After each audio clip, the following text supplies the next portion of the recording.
Reincarnation, Immortality Demands It, by Theosophist Edward Dwight Walker, 1859 to 1890, read by Dave Marsland of Cardiff Theosophical Society. Reincarnation, Immortality Demands It. Only the positivists and some allied schools of thought comprising a very small proportion of Christendom doubt the immortality of the soul. But a conscious existence after death has no better proof than a prenatal existence. It is an old declaration that what begins in time must end in time. We have no right to say that the soul is eternal on one side of its earthly period without being so on the other.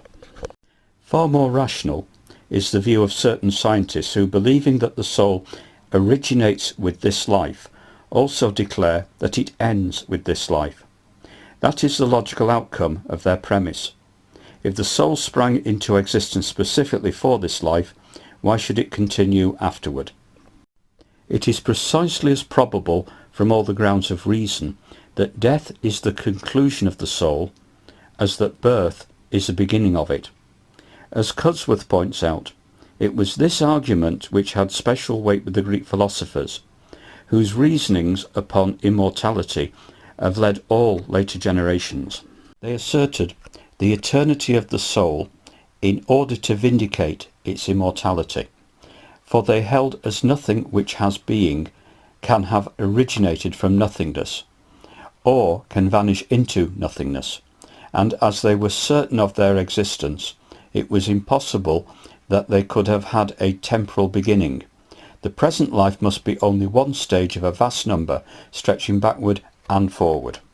They asserted the eternity of the soul in order to vindicate its immortality, for they held as nothing which has being can have originated from nothingness, or can vanish into nothingness, and as they were certain of their existence, it was impossible that they could have had a temporal beginning.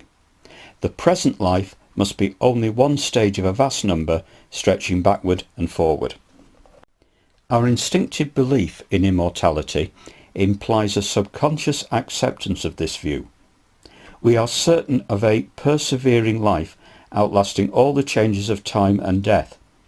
But birth, as well as death, is one of the temporal shifts belonging to the transitory sphere which is foreign to our spirits. It is only because our backs are toward the earlier change and our faces to the later that we refuse to reason about one on the principles used about the other. If we lived in the reversed world of Fechner's Dr. Mises, in which old things grow new and men begin life by a reverse dying and end by a reverse birth, we would probably devise arguments for pre-existence as zealously as we do now for future existence, and that would lead to reincarnation. For all the indications of immortality point as unfailingly to an eternity preceding this existence.